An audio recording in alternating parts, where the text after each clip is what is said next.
같이 기도하시겠습니다. 우리를 사랑하시고 죄악 가운데서 구원해 주신 거룩하신 아버지 하나님, 오늘 모이기로 힘쓰라는 하나님 말씀을 쫓아서 저희가 한자리에 함께 모였습니다. 이 시간 오직 함께 하시는 주 성령께 모든 것을 의지하고 부탁드립니다. 우리 각 사람 마음에 필요한 대로 교훈해 주시고 주님 능력의 손길로 붙잡아 주셔서 이 악하고 패역한 세상을 살아갈 수 있는 힘과 지혜를 얻을 수 있도록 이 시간 우리 가운데 역사해 주시옵소서. 우리는 연약하고 어리석을 때가 너무 많이 있습니다. 오직 성령의 능력과 지혜 가운데 주님의 빛의 자녀답게 살 수 있도록 우리의 일상의 모든 생활을 주관하여 주시고 인도하여 주시기를 주님께 간절히 기도합니다. 우리 말하는 곳에 하나님의 영광이 나타나고 우리의 활동하고 행하는 모든 일상의 생활 가운데 주님의 빛이 나타날 수 있도록 우리 생활을 주관하시고 인도하여 주시옵소서. 잠시 후에 우리를 영원한 세계에서 각각 불러 모아 주실 때 부끄러운 책망을 받지 아니하고 영광과 기쁨과 온 마음을 주님께 드리는 가운데 나타날 수 있도록 우리 일상의 생활을 주관하시고 인도해 주시기를 참으로 간구합니다. 오늘 저희가 함께 모였습니다. 이 시간 오직 하나님의 영광만을 나타낼 수 있도록 주님 주관하여 주시고 우리 각 사람의 필요한 양식대로 말씀을 베풀어 주시기를 주님께 기도합니다. 이 모든 말씀을 저희를 사랑하시는 우리 구주 예수 그리스도 귀한 이름 받들어 기도드렸습니다. 아멘.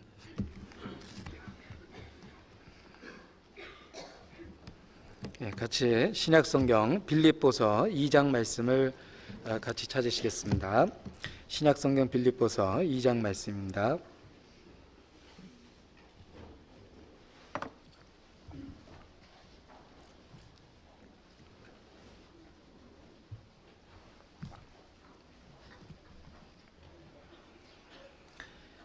빌립보서 2장 319페이지입니다. 1절 말씀부터 제가 읽어드리겠습니다.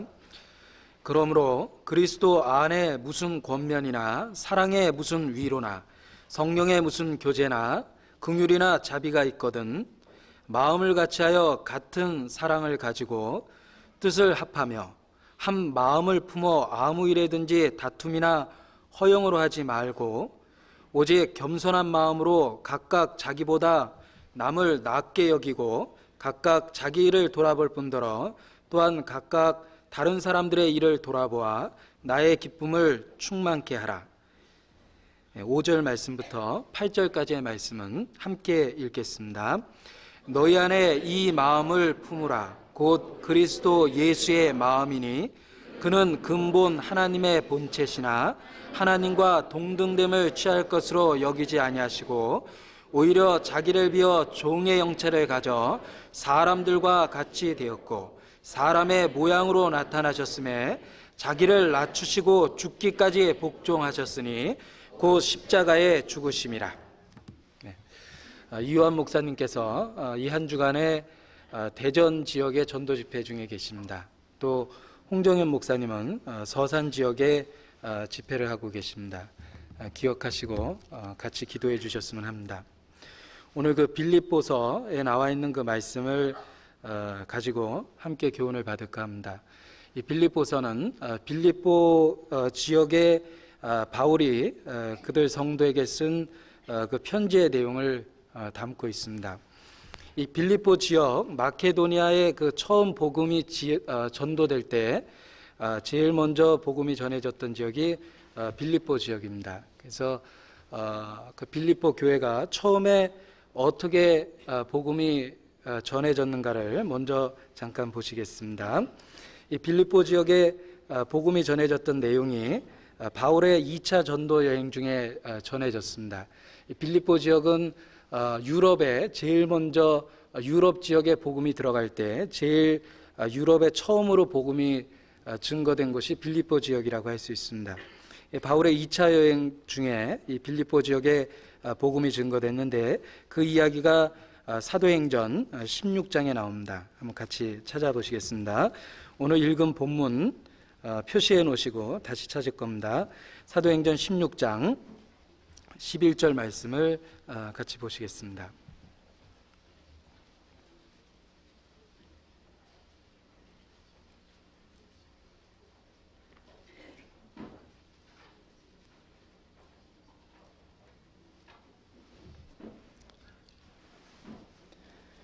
사도행전에 보면 처음에 복음이 어떻게 증거되었는가 그 기록이 자세히 나타납니다. 그래서 복음이 예루살렘으로부터 시작하여 온 유대와 사마리아와 땅끝까지 증거되리라는 그 말씀처럼 이 복음이 예루살렘으로부터 시작하여 또 유대와 사마리아까지 전해졌고, 그리고 이방인의 지역이었던 안디옥까지 복음이 증거됐습니다. 그리고 안디옥 지역을 중심으로 바울이 선교 여행을 몇 차례에 걸쳐서 떠나는 모습이 나옵니다. 안디옥 교회는 처음 바울께서 사역하셨던, 바울이 그곳에서 사역하셨던 지역입니다. 안디옥 교회를 중심으로 해서 바울이 몇 차례의 그 전도 여행을 떠나는데 2차 전도 여행이 15장 36절에 이제 시작되고 있습니다. 바울이 두 번째로 전도 여행을 떠나는 그 묘사가 나오고, 그 2차 전도 여행 기간 중에 바울이 유럽 지역에 이제 처음으로 복음을 가지고 도착하게 됩니다. 유럽 지역에 복음이 증거된 그 처음 첫 도시가 바로 빌립보라는 도시로 이렇게 나타납니다. 그래서 11절 말씀해 보면, 드로아에서 배로 떠나 사모드라게로 직행하여 이튿날 니아폴리로 가고 거기서 빌립보에 이르니 이는 마게도냐 지경 첫 성이요 또 로마의 식민지라. 이 성에서 수일을 유하다가 안식일에 우리가 기도처가 있는가 하여 문밖 강가에 나가 거기 앉아서 모인 여자들에게 말하더니 두아디아 성의 자주장사로서 하나님을 공경하는 루디아라는 한 여자가 들었는데 주께서 그 마음을 열어 바울의 말을 청종하게 하신지라. 저와 그 집이 다 세례를 받고 우리에게 청하여 가로되 만일 나를 주 믿는 자로 알거든 내 집에 들어와 유하라 하고 강권하여 있게 하니라. 자, 이 말씀을 통해서 빌립보 지역에 복음이 처음으로 증거됐던 내용을 우리가 엿볼 수 있습니다. 이 빌립보 지역에 바울이 도착해서 기도처가 있는가 보려 하다가 강가에 나가서 모인 여자들에게 복음을 증거했습니다. 그 중에 자주장사, 옷감장사입니다. 그 옷감장사 루디아라는 여자가 있었는데 그 루디아라는 여자가 그 복음을 듣고 복음을 깨달았습니다. 그래서 바울의 일행을 자기 집에 초청하고 강권하여 있게 하니라 그랬습니다. 그래서 이 빌립보 지역에 처음 유럽 지역에 복음이 증거된 곳이 빌립보 지역이고, 빌립보 성에 최초로 구원받은 사람이 바로 루디아입니다. 루디아라는 자주장사가 구원을 받고 자기 집을 개방했습니다. 그래서 거기를 기점으로 해서 이 빌립보 지역에 복음이 증거됐고, 이 바울이 빌립보서라는 이 서신을 쓰고 있을 때는 그로부터 이제 몇 년이 흘러간 이후라고 이야기를 드릴 수가 있습니다. 그 사이에 복음은 더욱더 활발히 전해졌고 이제 빌립보 지역에는 많은 믿는 무리들이 생겼습니다. 처음에는 루디아의 가정부터 시작했지만 수년 세월이 흐르는 사이에 이 빌립보 지역에 복음이 점점 더 증거가 됐고 이제는 많은 무리들이 빌립보 지역에서 모이게 됐습니다. 그리고 바울은 그들을 기억하고 감옥에 있었지만 그들을 기억하고 그들에게 편지를 썼습니다. 그 편지의 내용이 바로 빌립보서입니다. 그래서 빌립보서 다시 돌아와 보면 빌립보서 1장을 보시겠습니다. 빌립보서 1장 1절에 보면 이렇게 시작합니다. 그리스도 예수의 종 바울과 디모데는 그리스도 예수 안에서 빌립보에 사는 모든 성도와 또는 감독들과 집사들에게 편지하노니 그랬습니다. 자, 처음 루디아를 통해서 복음이 증거된 이후에 이제 몇 년의 세월이 흘렀습니다. 이제 바울은 감옥에 갇혀 있고 그 빌립보 지역에 이제 편지를 쓰고 있습니다. 그런데 지금 쓰는 편지의 내용에 보니까 빌립보에 사는 모든 성도와 또는 감독들과 집사들에게 편지한다고 했습니다. 그러니까 빌립보 지역에 복음이 활발히 전해졌다는 걸 우리가 엿볼 수 있는 게 감독과 집사라는 어떤 교회의 그 질서를 세우는 그런 그 직분자들이 이렇게 세워져 있는 모습을 봅니다. 그러니까 많은 사람들에게 복음이 증거됐고 그들에게 직분자도 세워졌고 교회 질서를 유지할 만큼 이제는 빌립보 지역의 복음이 많이 증거됐다는 것을 엿볼 수가 있습니다. 이 빌립보 지역에 처음으로 구원받은 첫 열매가 루디아고, 이 복음은 루디아의 가정부터 그의 가정을 개방함으로 인해서 그 가정을 중심으로 해서 복음이 전해졌습니다. 루디아는 예수님의 말씀처럼 한 알의 밀알처럼 그 지역에 자기의 가정을 희생하고 자기의 가정을 개방했습니다. 그래서 한 알의 밀알이 땅에 떨어져 죽으면 많은 열매를 맺는다라는 그 예수님의 말씀처럼 루디아는 한 알의 밀알처럼 빌립보 지역의 첫 열매가 됐고, 그리고 자기의 가정을 기꺼이 복음 전하는 것을 위해서 희생하고 또 개방을 했습니다. 그 결과 빌립보 지역의 많은 분들이 구원을 받고 감독과 집사들이 세워질 만큼의 어떤 그 조직체가 큰 조직이 되었다라는 거 우리가 엿볼 수가 있습니다. 이 복음이 증거됐던 그 내용을 보면 이와 동일한 우리가 그 역사를 다 어느 지역에서나 볼 수가 있습니다. 지금까지 복음이 증거됐던 그 지역을 가만히 보면 누군가 처음 첫 열매가 있었습니다. 그리고 누군가의 희생이 있었고 그들의 희생을 통해서 복음이 점점 넓게 다른 사람에게 전해졌고, 우리가 이와 같이 짧은 기간 내에 많은 분들이 구원받을 수 있는 역사를 하나님 안에서 갖게 되었다고 생각합니다. 한 알의 밀알이 땅에 떨어져 죽으면 많은 열매를 맺을 거라는 그 예수님의 말씀은 자연의 법칙 속에서 우리는 그 법칙의 정확성을 늘 엿보고 있습니다. 씨는 심으면 그 심은 그 결과를 그대로 열매로서 우리에게 갚아줍니다. 그리고 그런 자연의 법칙뿐만 아니라 영적인 법칙에 있어서도 심은 대로 거두리라는 말씀도 있고, 그리고 한 알의 밀알이 땅에 떨어져 죽으면 많은 열매를 맺을 거라는 그런 예수님의 직접적인 언급도 있습니다. 영적인 그 세계에 있어서도 이 루디아의 그 가정의 그 개방은 결국은 빌립보라는 넓은 지역에 복음이 전해질 수 있는 그런 어떤 기반이 되고 기초가 됐다고 생각합니다. 우리 자신도 구원을 받을 때 누군가의 희생에 의해서 구원을 받았습니다. 그리고 또 많은 사람들에게 복음을 전해줄 수 있는 또 다른 출발점에 쓴다고 생각을 합니다. 그러니까 내게 복음이 전달되기까지에 누군가 첫 열매가 있었고 그의 희생을 통해서 내게까지 전달이 됐고, 그리고 내가 구원을 받는 그 입장에서 또다시 보면 나는 또 다른 첫 열매가 될 수 있는 가능성을 갖고 있다고 생각합니다.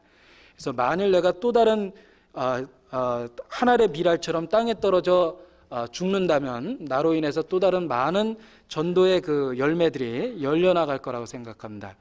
이 루디아 같은 그 가정을 희생하고 개방했던 빌립보 성의 루디아는 우리 시대에 많은 복음이 전해지는 역사 속에 반복되는 인물들의 하나의 모형이라고 생각을 합니다.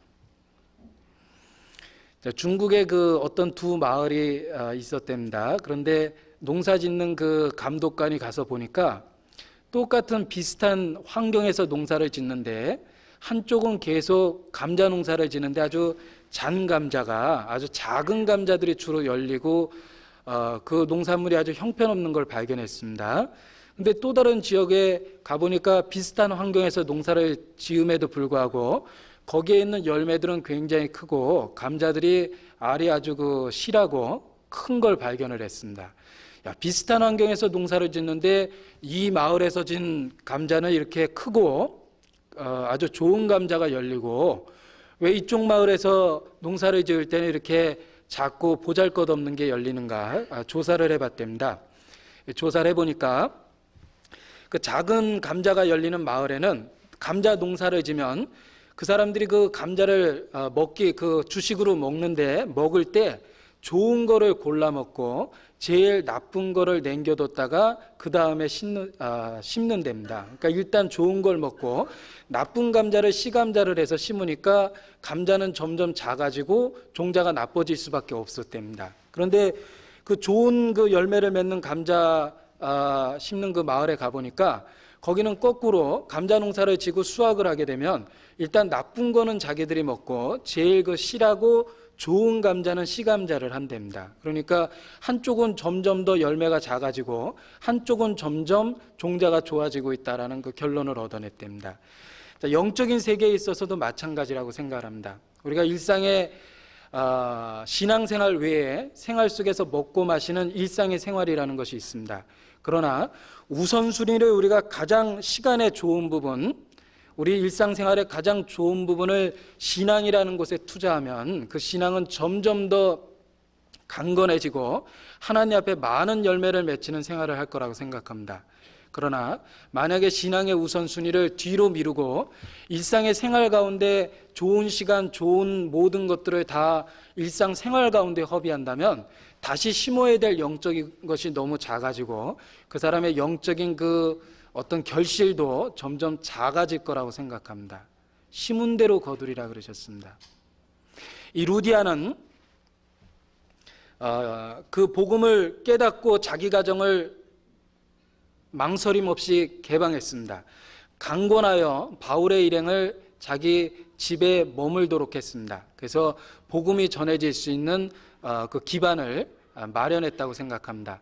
그 결과 빌립보라는 넓은 지역에 복음이 전해졌고 이제 바울이 빌립보서를 기록할 쯤에는 그 결실이 많아졌고 넓은 지역에 많은 사람들이 구원받았다는 걸 엿볼 수가 있습니다.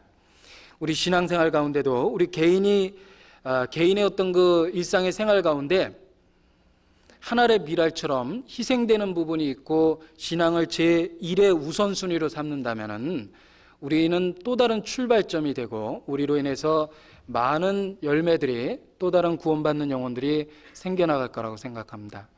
이 루디아 자주장사 아주 평범한 여자였습니다. 그냥 옷감을 파는 평범한 여인이었지만 그가 가정을 개방하고 자기의 생애를 하나님께 드렸을 때 많은 영적인 결실을 맺게 됐고 결국 우리에게까지 빌립보서라는 귀한 편지, 그 어떤 말씀의 교훈을 하나 더 갖게 할 수 있는 그 최초의 원인이 됐다고 생각합니다. 결국 루디아는 자기 가정을 개방하는 작은 희생부터 시작했지만 그 결과 영적인 그 결실은 빌립보 성의 많은 지역의 복음을 증거할 수 있겠고 또 지금도 이 빌립보서가 기록될 수 있는 계기가 됐죠. 그러니까 빌립보서를 통해서 많은 분들이 은혜를 받고 감동을 받고 변화를 받습니다.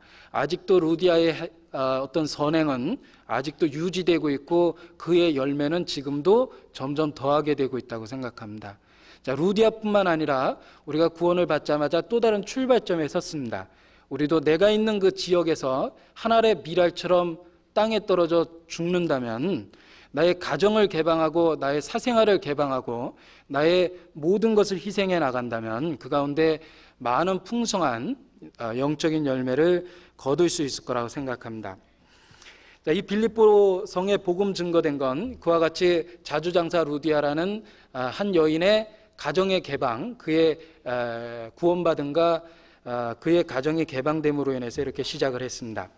그래서 이 바울이 편지를 기록할 때 이제 복음이 널리 증거됐고 이제 감독과 집사들을 세울 만큼 큰 조직체를 이루게 됐습니다. 그런데 이 교회가 커지게 되니까 자연스럽게 여러 가지 이제 문제들이 생깁니다. 그래서 잘못된 교훈이 들어올 그 유혹도 받게 됩니다. 그래서 빌립보서를 읽어보면 유대주의적인 그 율법주의에 대해서 바울이 경고하는 메시지도 들어있고 그리고 어떤 그 구원받은 이후에 생활 속의 도덕을 파기시키는 저희에 위하는 것은 자기의 배라, 그러니까 어떤 그 방탕한 생활을 경고하는 그런 말씀도 담겨 있습니다. 결국은 교회가 커지고 잘못된 교훈이 들어올 수 있는 위험에 처하니까 바울은 이제 그걸 경고하기 위해서 이 빌립보서를 기록했습니다. 그뿐만 아니라 오늘 읽은 본문의 내용에 보면 같은 마음을 품고 그리스도 안에서 더욱 연합할 것을 권면하는 이 바울의 서신의 내용을 통해서 우리가 알 수 있는 것이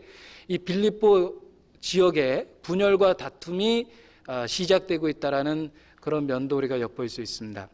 이제 복음이 증거되고 교회가 커지기 시작하니까 잘못된 교훈에 대한 그 위험도 받게 되고 또 교회 내에 분열과 다툼이 시작되는 어떤 그런 모습도 보여집니다. 그래서 바울은 비록 감옥에 있었지만 그 빌립보 교인들을 걱정하고 그들이 더욱 같은 마음을 품어야 될 것을 권면하기 위해서 빌립보서를 기록했다 이렇게 되어 있습니다.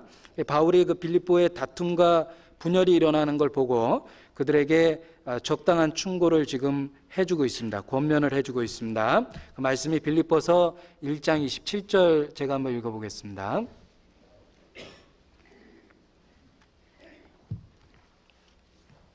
오직 너희는 그리스도 복음에 합당하게 생활하라. 이는 내가 너희를 가보나 떠나 있으나 너희가 일심으로 서서 한 뜻으로 복음의 신앙을 위하여 협력하는 것과 아무 일에든지 대적하는 자로 인하여 두려워하지 아니하는 이 일을 듣고자 함이라. 자, 너희가 그리스도의 복음에 합당하게 생활을 하라라고 권면하시면서 일심으로 같은 마음으로 서서 한 뜻으로 복음의 신앙을 위하여 협력하는 것과 아무 일에든지 대적하는 자로 인하여 두려워하지 아니하는 이 일을 듣고자 함이라 그랬습니다. 그래서 그리스도 복음에 합당하게 생활할 것과 그리고 복음의 신앙을 위해서 협력해야 될 것을 같은 마음으로 협력해야 될 것을 지금 바울은 권면해 주고 있습니다. 자, 그런데 바울은 이 빌립보 교회에 대한 그 권면을 지금 어디서 하고 있는 거냐면 감옥에서 하고 있는 겁니다. 이 빌립보서는 옥중서신이라고 하는 바울이 감옥에서 기록한 성경, 에베소서, 빌립보서, 골로새서, 빌레몬서 같은 감옥에서 기록된 서신을 옥중서신이라고 합니다. 바로 이 빌립보서가 기록된 장소는 감옥입니다. 지금 바울은 쇠고랑이에 차여 있는 그 죄수의 몸으로 갇혀 있습니다. 그런데 자기의 신세를 한탄하고 걱정해야 될 처지임에도 불구하고 바울은 오히려 멀리 있는 빌립보 교회에 있는 그들의 신앙을 걱정했습니다. 그래서 복음에 합당하게 생활할 것을 권면하고 그들 가운데 일어나고 있는 분열과 다툼에 대해서 더욱 일심으로 하나가 되어야 될 것을 권면하고 있습니다. 바울은 지금 감옥에 있습니다. 아마 그 심신적으로 마음과 육체가 굉장히 피곤하고 고통 중에 있었을 겁니다. 지금 자유의 몸이 아니라 감옥에 갇혀 있는 상태입니다. 그런데 그 어려운 처지에 있어서도 그 빌립보 성을 빌립보에 있는 성도들을 향해서 항상 기뻐하라라는 메시지를 주십니다. 이 기쁨이라는 메시지가 빌립보서에 많이 나옵니다. 그리고 그들을 진정으로 걱정하며 그들의 신앙을 권면하고 있습니다. 이 바울이 빌립보 성도들을 얼마나 사랑하고 그들을 진정으로 걱정하고 있는가가 이 빌립보서 곳곳에 잘 나타나고 있습니다. 1장 8절에 보면 1장 8절을 같이 읽어보죠. 내가 예수 그리스도의 심장으로 너희 무리를 어떻게 사모하는지 하나님이 내 증인이시라 그랬습니다. 내가 그리스도의 심장으로 너희 무리를 어떻게 사모하는지 하나님이 내 증인이시다. 그러니까 바울은 지금 진심으로 빌립보 성도들을 사랑하고 그 사랑을 이와 같이 표현하고 있습니다. 그래서 내가 지금도 눈물을 흘리며 너에게 말하노니 많은 사람이 그리스도의 십자가의 원수로 행한다라는 그 표현도 바로 빌립보서에 나오는 표현입니다. 바울은 감옥에 갇혀 있었지만 멀리 있는 빌립보 성도들의 그들의 신앙을 걱정하고 그들을 위해서 그 마음 깊숙이 나오는 진심으로 그들을 충고하고 그들을 타일르고 있습니다. 이게 바로 위대한 사도 바울의 어떤 그 일면을 우리가 보는 것과 같은 그런 생각이 듭니다. 이 바울이 얼마나 그 성도들에 대한 애정이 많았는가, 이 바울의 서신서 곳곳에 잘 나타납니다. 그래서 바울이 하나님 앞에 그렇게 귀하게 쓰여졌던 이유 중에 하나는 자기가 전도하고 보살폈던 그 모든 영혼들에 대한 진정한 애정이 있었습니다. 그들의 아픔을 함께 느끼고 그들의 기쁨을 또 함께 느꼈습니다. 그래서 바울이 하나님 앞에 그렇게 크게 쓰임을 받을 수 있는 사도로서의 면모를 갖고 있는 거라고 생각합니다. 이 바울이 얼마나 그 성도들을 향해서 자기가 전도했던 그 성도들을 향해서 큰 애정을 갖고 있는지 이 바울의 서신서 곳곳에 보면 그러한 문제가 잘 나타납니다. 그 바울의 마음을 전도자로서의 바울의 마음을 엿볼 수 있는 구절을 한 구절을 한번 찾아보겠습니다. 고린도후서 11장 28절입니다. 고린도후서 11장 28절입니다.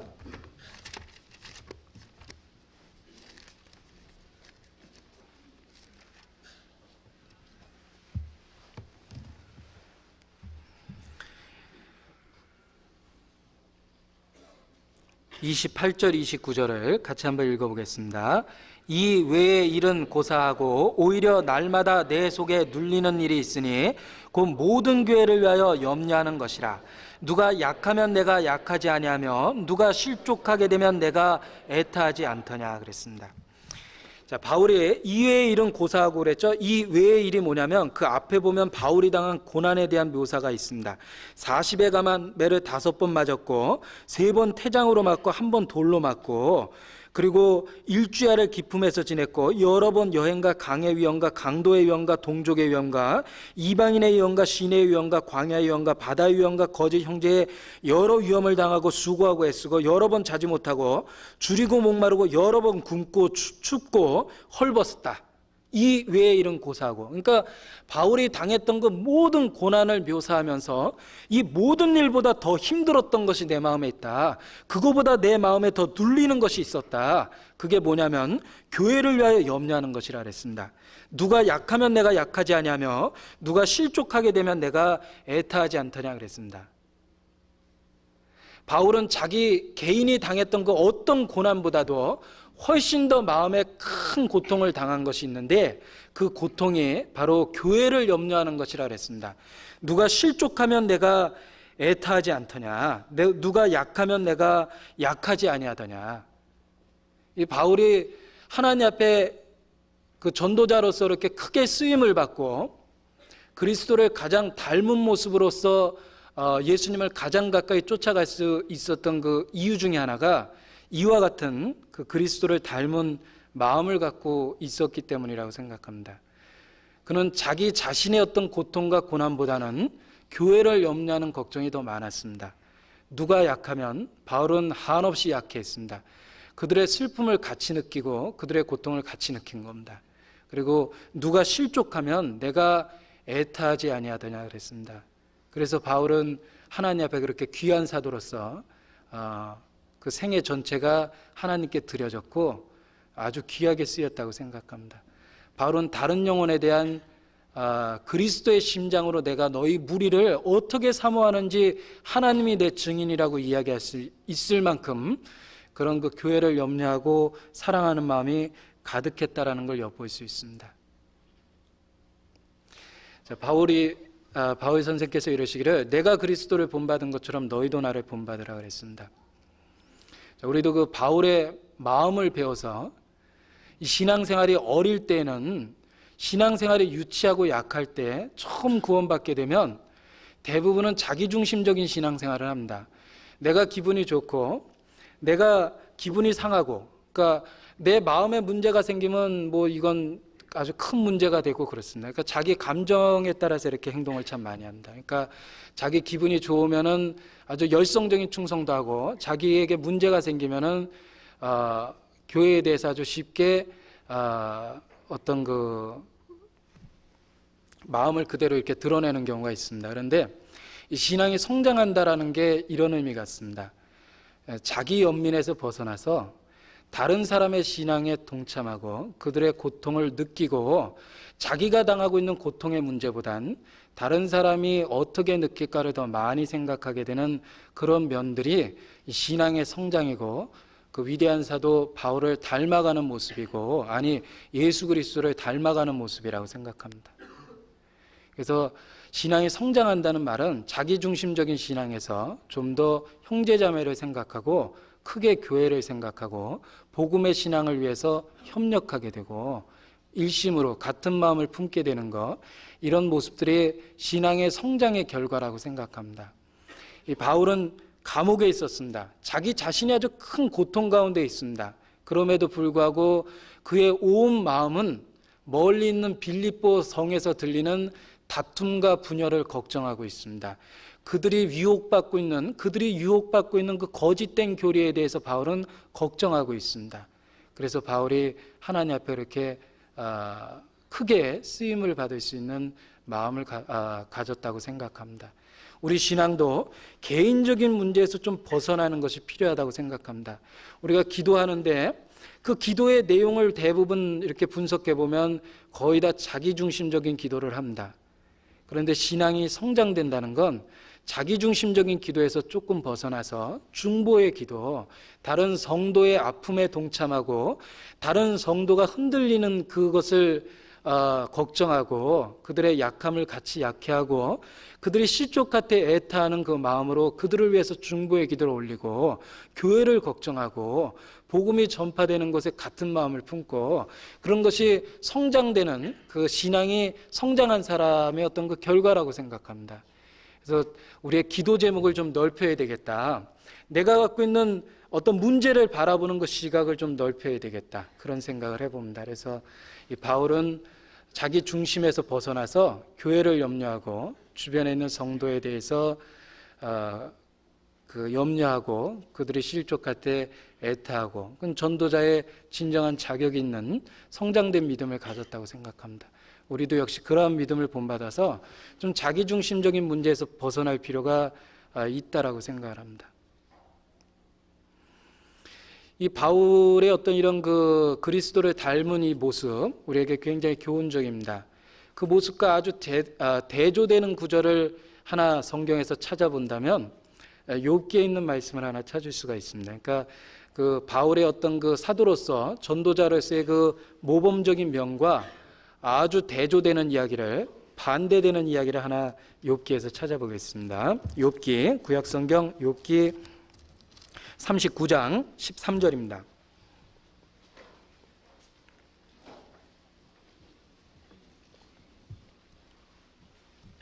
13절부터 18절입니다.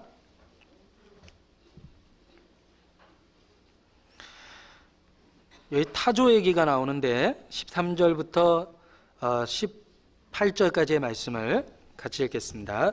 타조는 즐거이 그 날개를 친다마는 그 깃과 털이 인자를 베푸느냐.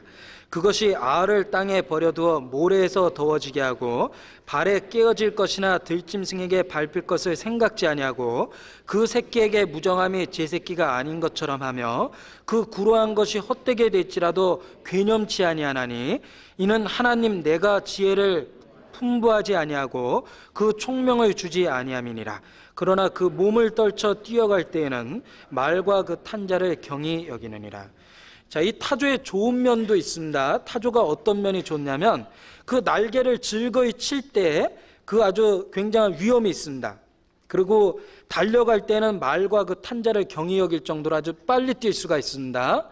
그런데 타조에게 어떤 문제가 있냐면 그 알을 땅에 버려둬서 모래에서 더워지게 하고 발에 깨어질 것이나 들짐승에게 밟힐 것을 생각지 아니하고 그 새끼에게 무정함이 제 새끼가 아닌 것처럼 하며 그 구로한 것이 헛되게 될지라도 괴념치 아니한다 그랬습니다. 그러니까 아마 이 중동 지방의 그 광야에서 흔하게 눈에 띄는 그 타조는 아마 이런 습성이 있었나 봅니다.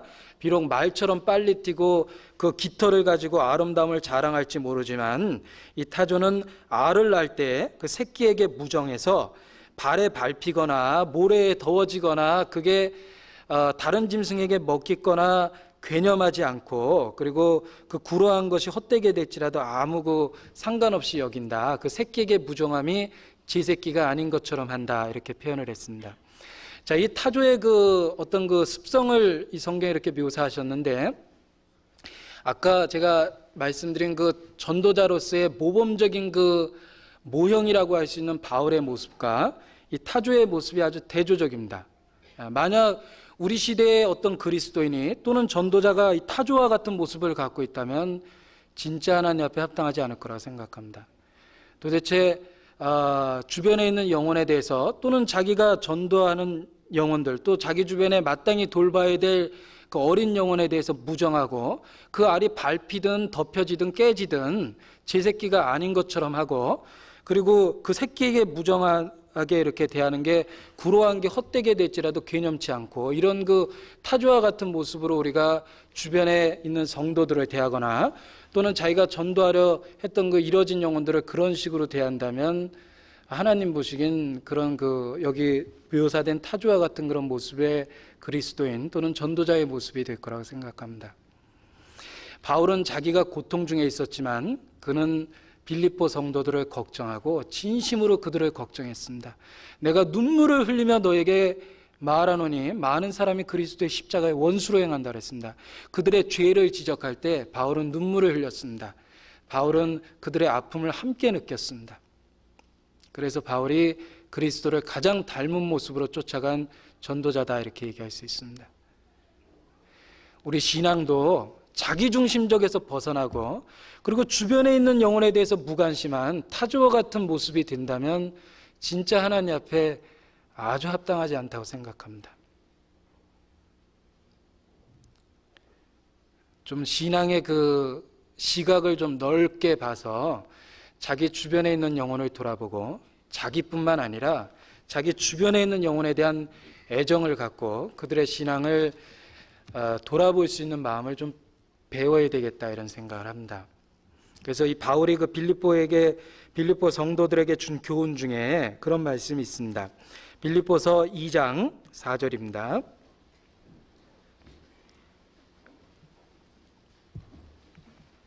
빌립보서 2장 4절을 같이 읽어보겠습니다. 각각 자기 일을 돌아볼 뿐더러 또한 각각 다른 사람들의 일을 돌아보아 나의 기쁨을 충만케 하라 그랬습니다. 자기 일을 돌아볼 뿐 아니라 그러니까 자기 유익이나 자기에 관계된 것만 살펴보지 말고 다른 사람의 일을 돌아보아 나의 기쁨을 충만케 하라 그랬습니다. 다른 연약한 자도 좀 돌아보고 그들의 유익도 생각해 봐라. 그게 그리스도인이 하나가 될 수 있는 방법 중에 하나라는 겁니다. 연약한 자를 붙잡아주고 서로 일으켜 세우고 복음의 신앙에 의해서 복음의 신앙을 위하여 더욱 협력하고 일심으로 서서 단결하고, 그래서 우리 신앙이 항상 자기중심적인 신앙 또는 기껏해야 자기 가족을 돌아보는 정도의 신앙에서 벗어나서 자기 주변에 있는 그 연약한 성도들을 돌아보고 또는 크게 교회를 돌아보는 그런 좀 폭넓은 신앙생활을 하는 것이 합당하고 또 성경이 주는 교훈이라고 생각합니다. 자, 이 바울이 그 빌립보 성도들에게 이제 그 권면의 말씀을 띄웁니다. 그런데 그들에게 그 권면의 말을 하기 전에 이렇게 이제 전제를 달았습니다. 2장 1절에 보면 제가 한번 읽어보죠. 그러므로 그리스도 안에 무슨 권면이나 사랑의 무슨 위로나 성령의 무슨 교제나 긍휼이나 자비가 있거든 마음을 같이하여. 자, 이 우리말 번역이 제가 이 말씀을 여러 번 읽어봤는데 우리말 번역이 참 어렵습니다. 이게 무슨 뜻인지 이렇게 쉽게 마음에 와닿지를 않습니다. 근데 이 말씀을 여러 차례 이렇게 반복해서 읽고 그리고 또 여러 다른 찾아볼 수 있는 그런 다른 그 번역본도 많이 이렇게 찾아봤습니다. 이 말씀의 뜻이 이런 뜻입니다.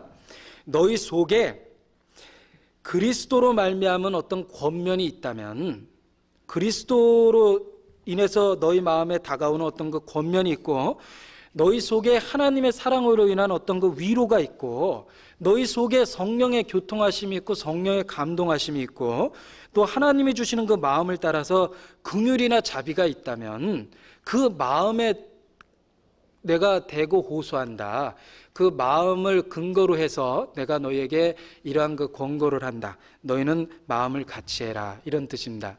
그러니까 이 바울이 마음을 같이 하라. 그 하는 그 권면을 하기 위해서 그들에게 뭘 가지고 호소하냐면, 너희가 진짜 구원받은 사람이라면, 너희가 진짜 그리스도 안에서 어떤 권면을 받고 있다면, 너희가 진짜 하나님의 사랑으로 위로를 받고 있다면, 아니 너희 안에 성령의 교제나 감동하심이 있다면, 너희 속에 긍휼이나 자비가 있다면 내가 너희에게 이르노니 너희는 마음을 같이 해라. 이런 뜻입니다. 그러니까 마음을 같이 해서 연합해야 될 것을 어디다 대고 호소하고 있냐면 그들 속에 있는 그리스도에다 대고 호소하는 겁니다. 그러니까 너희가 구원을 받고 너희 속에 그리스도의 마음이 있고 그리스도에 대한 사랑이 있고 성령의 감동이 있고 긍휼과 자비가 있다면 그런 입장에서 마음을 같이 해라. 이렇게 얘기하는 겁니다.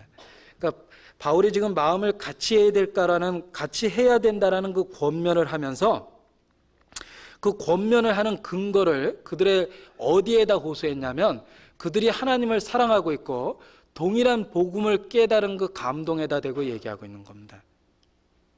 그래서 그러므로 너희에게 그리스도 안에 있는 무슨 권면이나 사랑의 무슨 위로나 성령의 무슨 교제나 긍휼이나 자비가 있으면 너희는 그걸 근거로 해서 마음을 같이 해라, 이런 뜻입니다. 그러니까 바울은 마음을 같이 하고 그리스도인이 화합해야 된다는 근거를 네 가지를 가지고 이렇게 권고합니다.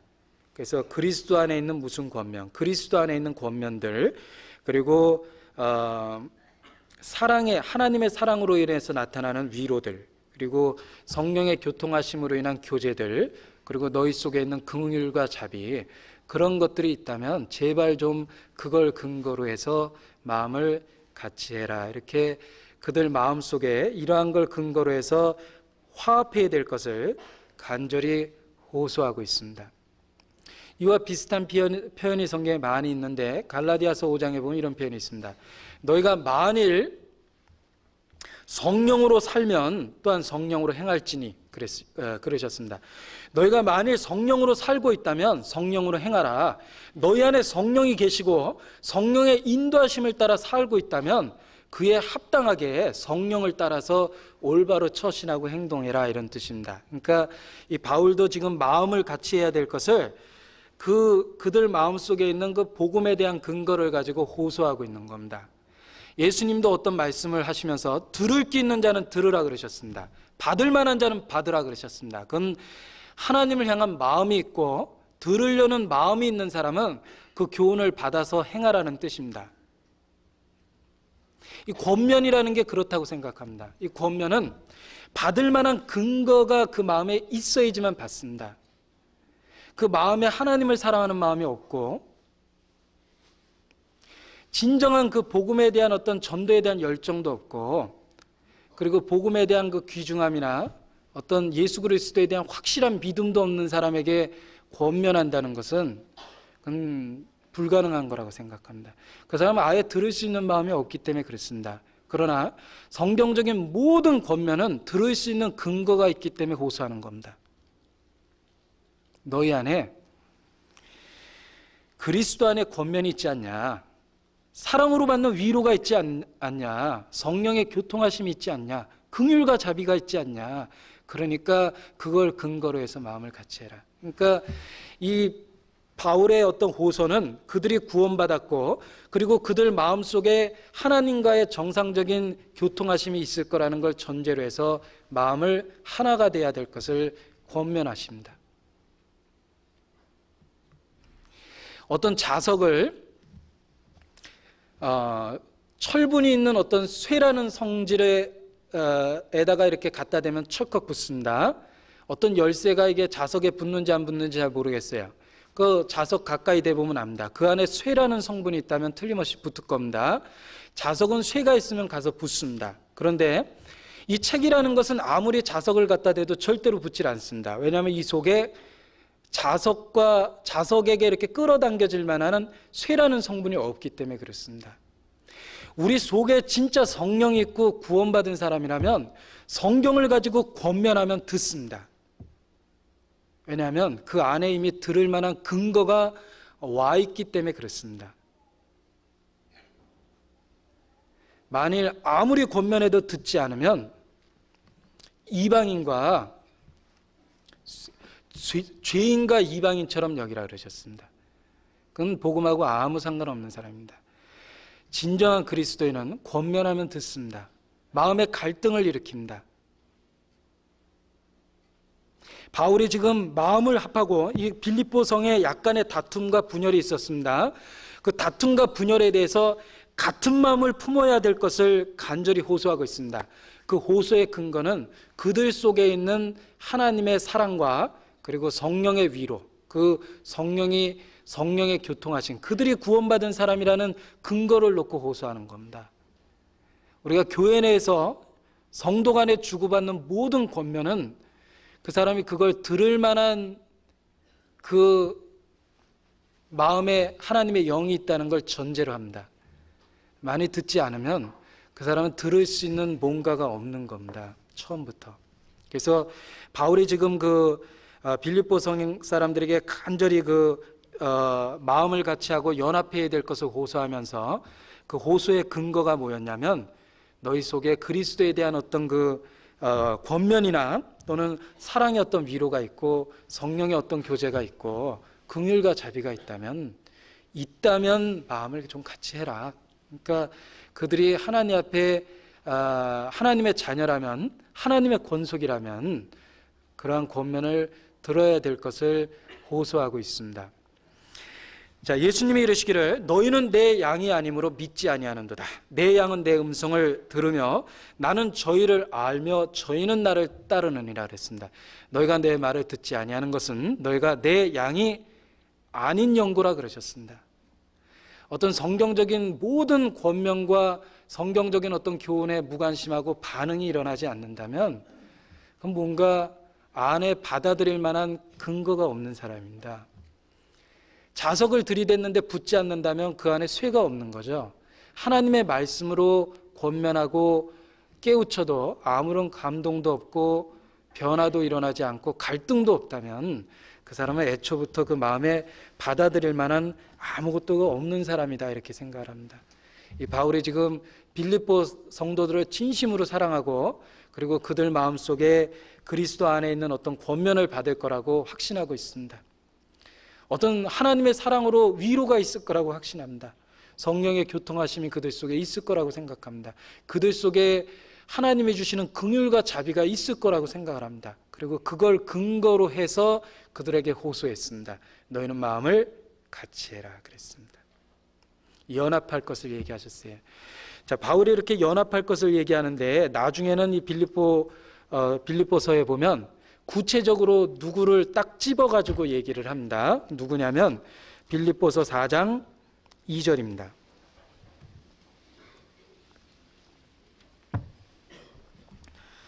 2절을 같이 한번 읽어보죠. 내가 유오디아를 권하고 순두개를 권하노니 주 안에서 같은 마음을 품으라. 예.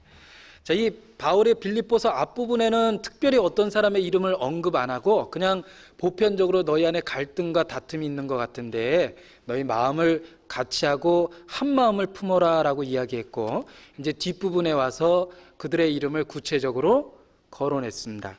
내가 유오디아를 권하고 순두개를 권하노니 주 안에서 같은 마음을 품어라 이렇게 얘기했습니다. 아마 이 두 사람이 빌립보 내에 어떤 분열과 다툼의 원인이 된 것 같습니다. 그런데 이 두 사람의 신앙은 바울도 의심하지 않았어요. 왜냐하면 3절에 보면 이렇게 나옵니다. 또 참으로 나와 멍에를 같이 한 자 네게 구하노니 복음에 나와 함께 힘쓰던 저 부녀들을 돕고 유오디아와 순두개입니다.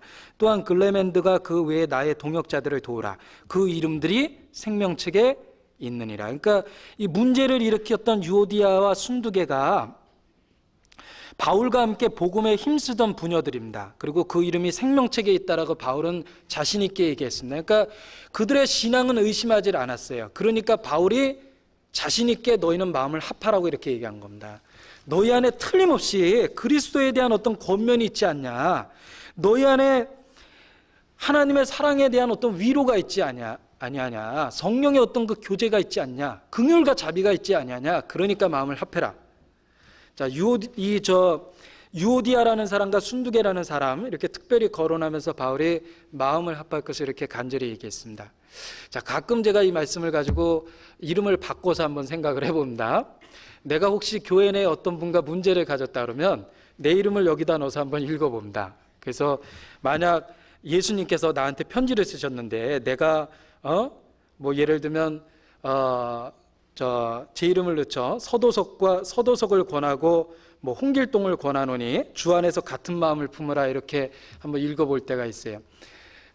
그 교회 안에서 자기에게 어떤 그 갈등이 되고 분열이 되고 다툼이 되는 사람이 있다면요, 이 말씀을 이렇게 실명으로 특별히 거론한 건 유오디아와 순두개뿐만 아니라 역사 속에서 이와 같이 혹시 교회 내에서 똑같은 하나님에 대한 열심을 품고 어떤 일을 하다가 다툼과 분열이 생기고 마음이 상하는 일이 생길 때 그 두 사람을 화해시키기 위해서 아마 구체적으로 이런 이름도 기록해 놓은 거라고 생각합니다. 그래서 우리 시대에 유오디아와 순두개가 있다면 아마 주님께서는 그 두 사람 마음속에 내가 권하노니 너희는 마음을 같이 해라, 너희는 같은 마음을 품으라, 아마 이렇게 동일하게 권면해 주실 거라고 생각합니다.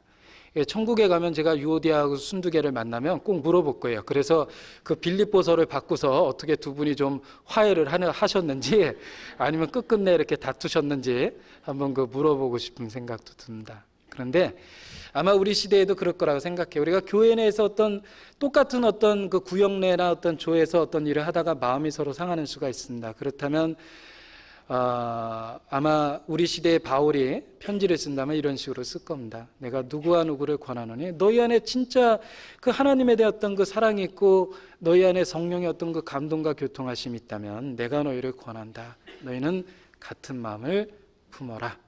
아마 이렇게 얘기해 주실 거라고 생각합니다. 그래서 오늘 제가 본문으로 읽은 빌립보서 2장의 그 앞부분 말씀은 한마디로 얘기하면 이 교회 내의 성도들 간에 연합할 것과 더욱 하나가 되어야 될 것을 우리에게 이렇게 교훈해 주십니다. 그래서 우리가 같은 마음을 품고 그리고 같은 뜻을 가지고 한 마음을 품고 아무 일에든지 다툼이나 허용으로 하지 말고 각각 다른 사람을 자기보다 낫게 여기고 너희는 자기 일만 돌아볼 뿐 아니라 다른 사람의 일도 돌아보라. 아마 이런 식의 그 교회 내의 어떤 성도 간의 연합, 이런 그 교훈을 이 빌립보의 그 앞부 요 말씀이 우리에게 교훈을 해주시고 있는데, 이게 교회 생활의 어떤 그 가장 기본적인 거라고 생각합니다. 성도 간의 연합, 성도 간에 하나 되는 것, 그게 교회의 힘이고 그리고 교회 생활의 가장 어떤 그 기본이 되는 이야기라고 생각합니다. 우리가 그리스도 안에서 더욱 하나가 되는 것, 그건 하나님의 뜻이고 그리고 교회의 가장 강한 힘의 근원이 될 거라 생각합니다. 성도 간의 연합, 성도 간에 하나 되는 것, 마음을 같이 하고 뜻을 같이 하고 한 마음을 품고 한 뜻을 품고 복음의 신앙을 위하여 협력하는 것, 그게 바로 우리 시대의 교회 생활의 가장 근본적인 원리요. 교회가 강하냐 약하냐, 교회에 문제가 있냐 없냐라는 걸 그 측량하는 어떤 척도라고 생각합니다. 그래서 성도 간에 더욱 연합하고 우리가 더욱더 친밀함을 느껴야 될 것을 좀 생각하기 위해서 이 본문을 오늘 말씀으로 읽었습니다. 자, 이 교회 내의 연합과 성도 간의 어떤 하나 되는 그 말씀을 몇 가지 더 생각을 해보겠습니다. 에베소서 2장입니다. 에베소서 2장 13절 말씀부터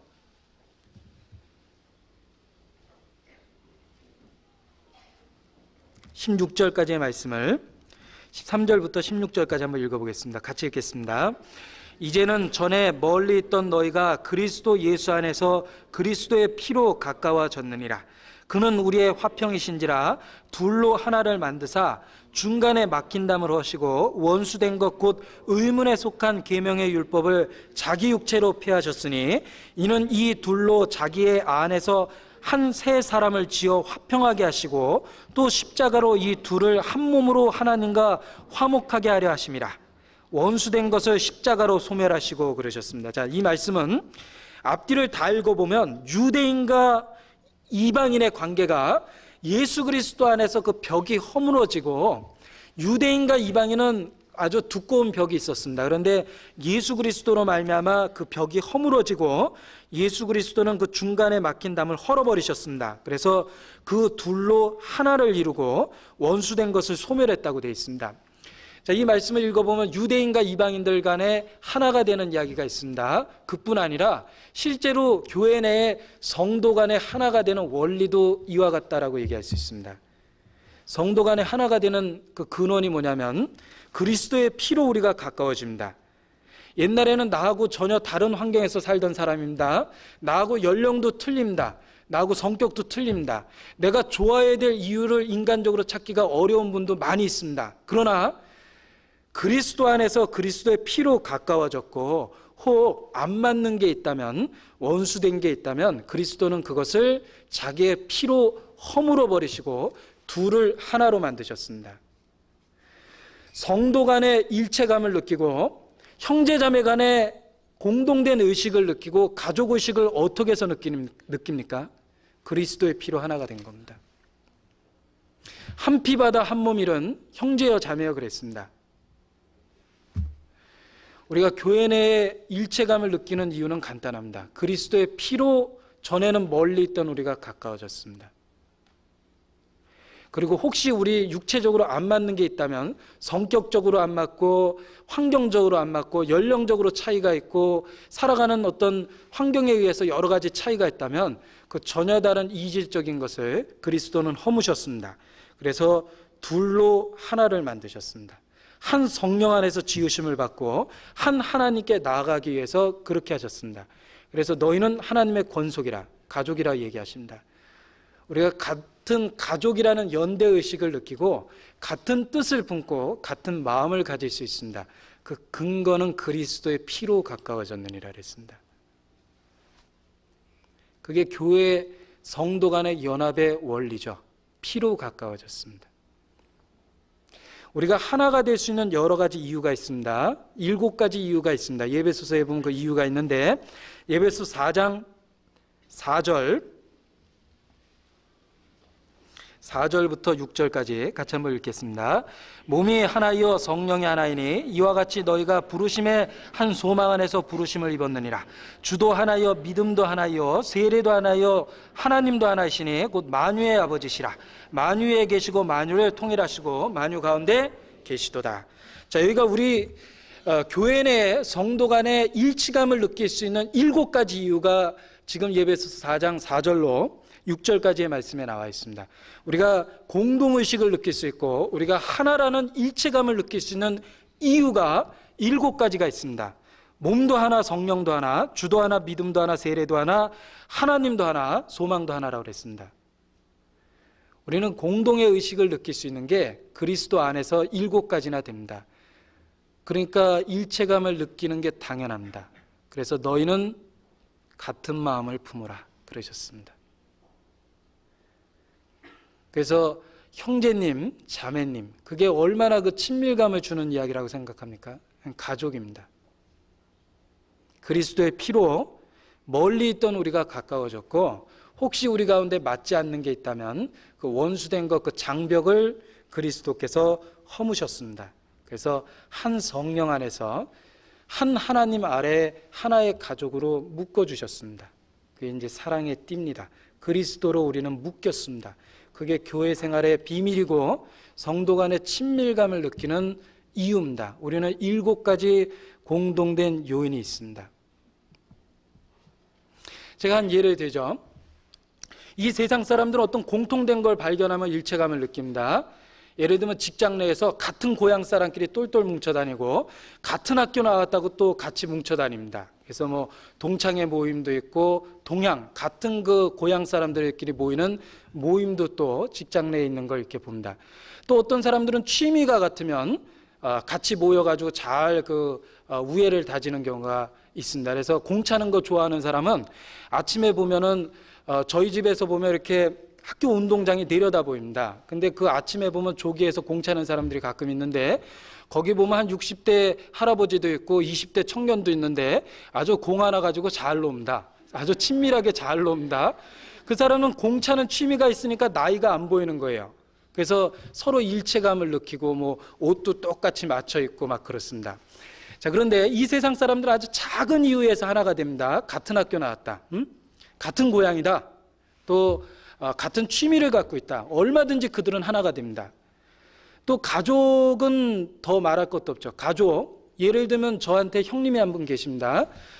저희 형님은 저하고 나이도 틀리고 당연한 얘기지만 성격도 저하고 전혀 다릅니다. 똑같은 형제인데 왜 저렇게 다르냐 할 정도로 저하고 성격도 달리고 행동도 틀리고 뭐든지 틀립니다.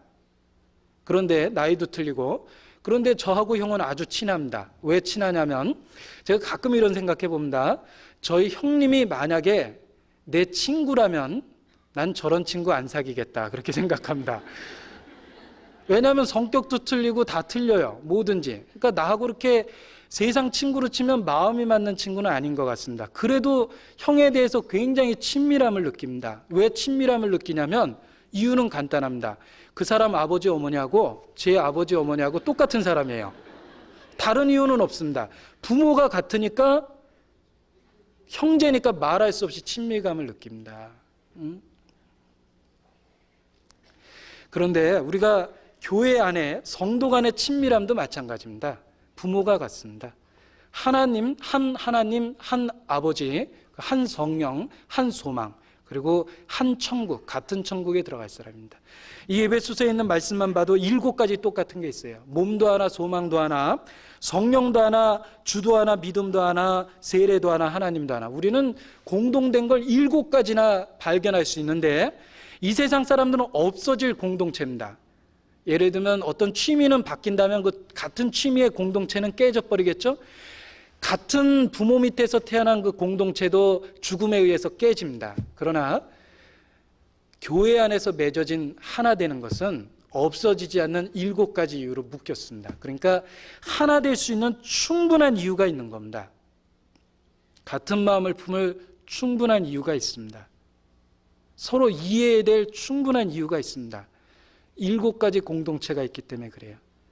그래서 교회 안에 성도 간의 친밀함과 그 연합, 또 하나됨을 느끼는 거, 고통을 함께 느끼고 기쁨을 함께 느끼는 거, 그게 바로 교회의 힘이고 우리가 복음 전하는데 가장 그 원동력이 될 거라고 생각합니다.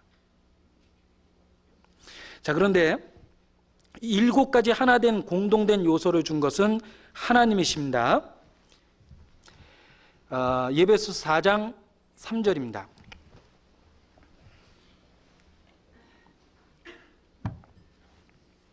평안에 매는 줄로 성령의 하나 되게 하신 것을 힘써 지키라. 자, 힘써 지키라 그랬습니다. 성령이 하나 되게 하셨습니다. 7가지 공동체를 가지고 우리를 묶어 놓으셨습니다. 우리를 그리스도의 피로써 가까이 만들어 주시고 원수된 벽을 허무시고 우리를 하나 되게 묶어 주셨습니다. 그 하나 된 걸 힘써 지키라고 우리에게 명하십니다. 근데 그 힘써 지키는 방법이 뭐냐? 우리가 어떻게 하면 그리스도가 하나 되게 하신 것을 지킬 수 있는가? 그 방법이 그 앞에 2절에 나와 있습니다. 2절을 한번 같이 읽어보겠습니다. 모든 겸손과 온유로 하고 오래 참음으로 사랑 가운데 서로 용납하고 그랬습니다. 자, 평안에 매는 것으로 하나 되게 하신 것을, 성령이 하나 되게 하신 것을 힘써 지키라고 그러셨는데 그걸 지킬 수 있는 방법이 2절입니다. 겸손과 온유와 오래 참음과 사랑으로 용납하는 겁니다. 그런 것들이 우리를 하나 되도록 지켜줍니다. 그게 없다면 교회는 깨집니다. 한번 보죠. 겸손. 우리가 하나 될 수 있는 방법이 바로 겸손입니다. 각각 형제자매를 귀히 여기고 자기를 낮추면 교회 안에 다툼이 생기지 않습니다. 대개의 다툼은 자기를 높이는 데서 생기는 것이 참 많습니다. 겸손. 형제를 자기보다 낮게 여기라 그랬습니다. 너희는 존경하기를 먼저 하라 그러셨습니다. 교회가 하나 될 수 있는 방법 중에 하나는 모든 사람이 겸손으로 허리띠를 묶는 겁니다. 겸손해야 됩니다. 형제자매를 귀히 여기고 그 안에 있는 주님을 높이 보고 그 형제를 자기보다 훨씬 더 귀히 여기는 그런 어떤 것이 겸손한 모습이라고 할 수 있고, 그 겸손한 모습이 교회를 하나 되게 하는 방법이라고 생각합니다. 그리고 교회를 깨는 건 뭐냐? 교만이죠. 우리가 교만하기 시작하면 교회는 금방 깨집니다. 한 예를 들어보죠. 교만이라는 것은 우월의식입니다. 내가 저 사람보다 어떤 면에선 낫다. 이런 게 이제 교만의 출발입니다. 우리가 각각 교만하게 굴려면 다 하나씩은 찾아볼 수 있어요. 자기가 저 사람보다 나은 걸 찾으려면 어디선가 하나씩은 찾습니다. 난 예를 들면 저 사람보다 많이 배웠다. 난 저 사람보다 물질적으로 풍요하다. 난 저 사람보다 잘났다. 난 저 사람보다 순수하다. 난 저 사람보다 어떻다. 이런 식으로 자기에게 유리한 걸 찾기 시작하면 누구든지 한두 개는 다 찾아낼 수 있을 거라고 생각합니다. 그리고 그걸 가지고 판단의 기준을 삼아서 형제자매를 낮게 보면 그게 이제 다 교만한 거죠. 그러면 이제 교회 내에 다툼이 생기고 문제가 생기고 하나 된 게 깨진다고 생각합니다. 그래서 교회를 깨는 방법은 교만하면 깨집니다. 교회를 지킬 수 있는 방법은 겸손입니다. 각각 존경하기를 먼저 하고 자기보다 남을 낮게 여기라. 그 말씀처럼 각각 겸손으로 허리에 띠를 동이면, 마음의 띠를 동이면 교회 하나 되게 한 게 지켜진다고 생각합니다. 두 번째, 교회를 지킬 수 있는 하나 되게 한 걸 지키는 방법은 그 다음에 온유입니다. 이 온유라는 것, 자, 내가 교회 내에서 어떤 마음을 상했습니다. 마음 상한 걸 그대로 다 표시했어요. 오늘 내가 기분 나쁩니다. 기분 나쁜 거 교제에서 다 표현했습니다. 내가 어떤 자매로 인해서, 형제로 인해서 불쾌합니다. 그 불쾌한 내 감정을 그대로 다 표시했어요. 그게 교회를 깨는 겁니다. 그게 온유의 반대입니다. 그게 이제 성격이 강한 거죠. 온유라는 걸 성경적인 표현으로 하면 욕을 받되 욕하지 않고 고난을 받되 위협하지 않는 것, 그게 온유라 할 수 있습니다. 이건 주님이 마음이 온유하고 겸손하다 그랬죠? 그 예수님한테 적용되는 말씀입니다. 예수님은 고난을 받되 위협하지 않으셨습니다. 욕을 받되 대신 욕하지 않으셨습니다. 그게 온유입니다. 우리가 어떤 그 자기 감정을 그대로 교회 내에서 느끼는 대로, 있는 대로 다 표현한다면 서로 마음을 상하게 하는 일이 무지 많을 거라고 생각합니다. 주님을 생각하고 참으면 점점 온유하게 되고, 그리고 그 온유한 사람은 대하기가 참 쉽습니다. 그런 가운데 교회가 하나 되는 거라고 생각합니다. 이 성격이 참 까다로우면 사람을 가까이 하기가 어렵습니다. 아주 성격이 강직하고 까다로우면 조금만 말실수를 해도 당황합니다. 제가 어떤 얘기를 하다 어떤 그 성격이 강한 사람한테 말실수를 했어요. 그럼 그분이 이제 금방 안색이 변하고 나도 어색합니다. 그러면은 굉장히 그분을 다음에 대할 때마다 그게 생각이 나서 점점점 멀어집니다. 그런데 사람이 좀 편한 사람 있죠. 실수해도 그냥 껄껄껄하고 넘어가는 사람이 있습니다. 그러면 대하기가 무지 쉽습니다. 내가 어떻게 하다 말실수를 하거나 어떤 행동의 실수를 했습니다. 그래도 평소에 사람이 이렇게 부드럽고 온유하면 그런 건 금방 넘어갑니다. 그래서 쉽게 어떤 단점이 서로 보완되고 서로 이렇게 용납해 나가고, 그리고 교회 안에서의 친밀함을 더 느낍니다. 그래서 우리가 교회를 지키기 위해서 우리에게 필요한 것 중에 하나도 온유다, 이렇게 얘기할 수 있어요. 겸손과 온유입니다. 그 다음에 오래 참음으로 사랑 가운데 용납하라고 그랬죠. 서로 오래 참는 겁니다. 한 번, 두 번, 세 번은 세상 사람도 참습니다. 세상 사람도 참을 인자 세 개면 살인 두면 하고 그러기 때문에 세상 사람도 한두 번은 다 참습니다. 그런데 그리스도인은 70번에 7번이라도 참으라 그랬습니다. 그거는 어느 정도 참으라는 이야기냐면 이 정도 참으면 됩니다. 기준이 있어요. 에베소서 4장 32절입니다. 같이 읽겠습니다. 서로 인자하게 하며 불쌍히 여기며 서로 용서하기를 하나님이 그리스도 안에서 너희를 용서하신 같이 하라 그랬습니다. 자, 어느 정도 오래 참으면 되냐면 하나님께서 그리스도 안에서 우리를 용서하신 정도까지만 하면 됩니다. 그러니까 결국은 이 세상에 어떤 일로도 못 참을 건 없다는 겁니다. 그래서 하나님은 그리스도 안에서 우리를 하나 되게 하셨습니다. 그 하나 되게 하신 것을 힘써 지키라고 얘기하십니다. 그 지킬 수 있는 방법은 겸손과 온유, 그리고 오래 참음으로 사랑 가운데 용납하는 것, 그게 바로 교회가 지켜지는 비결입니다.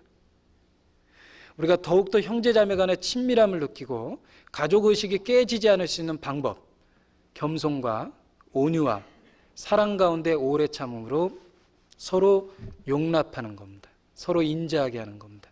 그게 교회를 하나 되게 하는, 힘써 지킬 수 있는 방법이다, 이렇게 생각을 합니다. 자, 남을 비난하면 이런 말 하죠. 다른 사람을 손가락질하고 비난하면 한 손가락은 그 사람의 잘못을 가리키지만 나머지 세 손가락은 자기를 가리킨대요. 그리고 한쪽 엄지손가락은 어디가 있죠? 하늘을 가리킨답니다. 그래서 다른 사람의 잘못을 지적하면 자기 잘못은 3개나 드러나고, 그리고 하나님을 또 마음 아파하게 하고 하나님을 대적하는 행동이 되는 거예요. 그래서 예수님 말씀에 검을 사용하는 자는 검으로써 망하리라 그랬습니다. 다른 사람을 비난하고 비판하기 시작하면, 형제자매의 허물을 들춰내고 용납하지 않게 되면 그 날카로운 검은 결국은 자기를 상하게 합니다. 그래서 비판받지 아니하려거든 비판하지 말라 그러셨습니다. 우리에게 필요한 건 날카로운 비판에 관한 정신이 아닙니다. 물론 잘못된 교리가 들어오는 것에 대해서는 성경에 엄격하게 얘기하십니다. 일상적인 형제자매 간의 허물은 겸손과 온유와 사랑 가운데 용납함, 그게 바로 교회를 지키고 우리가 하나 될 수 있는 비결이라고 얘기할 수 있습니다. 이 바울은 그 예배소 교회들의 빌립보 성도들에게 바로 그런 각도에서 하나 되게 할 것을 권면해주고 있는 말씀입니다. 빌립보서 2장 3절입니다. 예배소서 말씀, 지금 읽은 말씀하고 주제가 비슷합니다. 3절 보겠습니다. 제가 읽겠습니다. 2절부터 제가 읽겠습니다.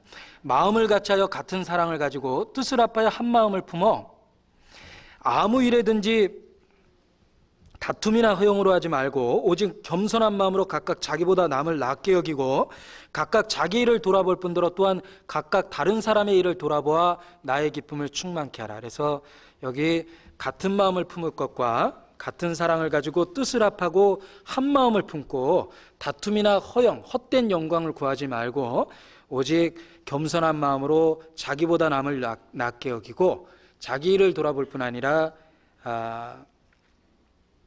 또 각각 다른 사람의 일을 돌아볼 것을, 이렇게 교회 안에 더욱 연합해야 될 것을 얘기해 주십니다.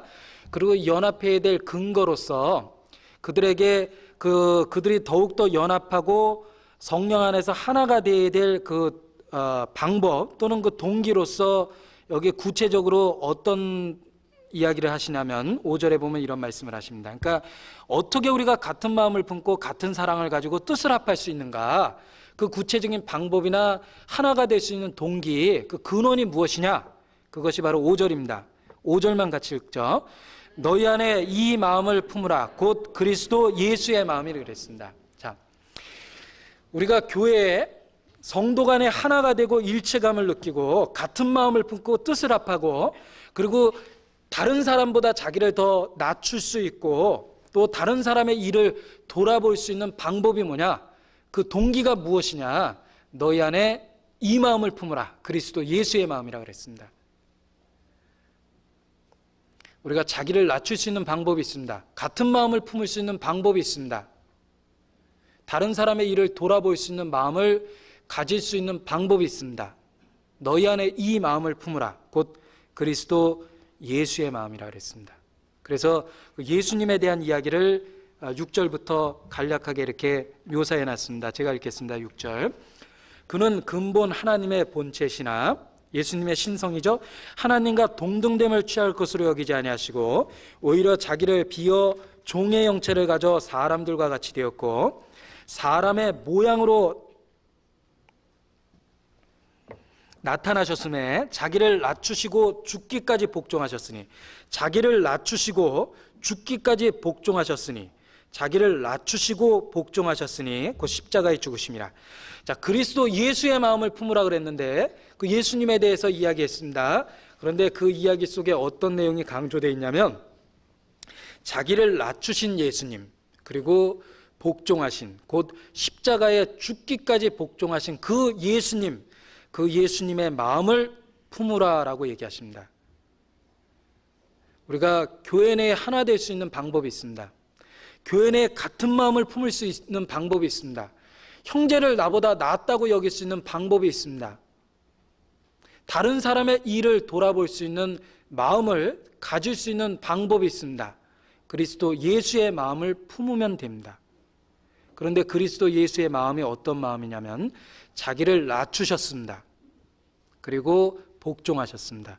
그 예수님의 낮추심과 그리고 예수님의 복종, 그 마음이 우리 안에 있을 때 우리가 교회 내에 서로 같은 마음을 품고 교회에 더욱 연합한 가운데 한 마음으로 하나님의 일을 해나갈 수 있을 거라 생각합니다.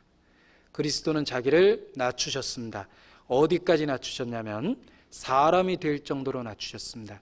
천지와 우주 만물을 지으신 창조주께서 사람의 모양으로 나타나실 만큼 자기를 낮추셨습니다. 그게 얼마나 대단한 거라고 생각합니까? 아마 우리의 언어로서는 다 표현할 수 없다고 생각합니다. 그분은 가장 낮은 곳까지 낮아질 만큼 낮아지셨습니다. 자기를 가장 낮은 곳으로 낮추셨습니다.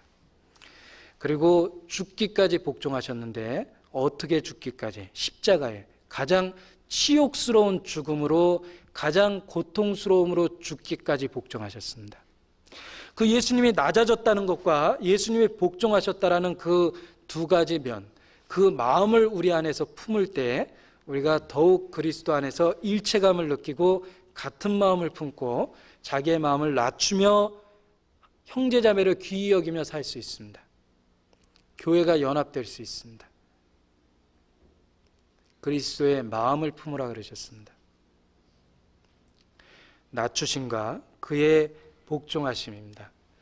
자, 예수님이 얼마만큼 낮추셨냐면 어떤 사람이 박물관에서 이 사람이 잉태돼 가지고 태아가 되기의 과정을 표본으로 만들어 놓은 걸 이렇게 전시된 걸 봤답니다. 그래서 아이가 잉태된 시점에서부터 점점점 자라서 3개월, 6개월, 9개월, 10개월 만삭돼서 모양을 갖춰가는 모습을 이렇게 진열해 놓은 그 전시관에서 그 전시된 물품을 보다가 그 처음에 아이가 잉태돼서 이렇게 뱃속에서 사람 모양이 돼가는 걸 이렇게 보다가 어떤 생각을 해서 은혜를 받았냐면, 예수님이 이 세상에 오실 때 어른으로 뚝 떨어지신 게 아니죠.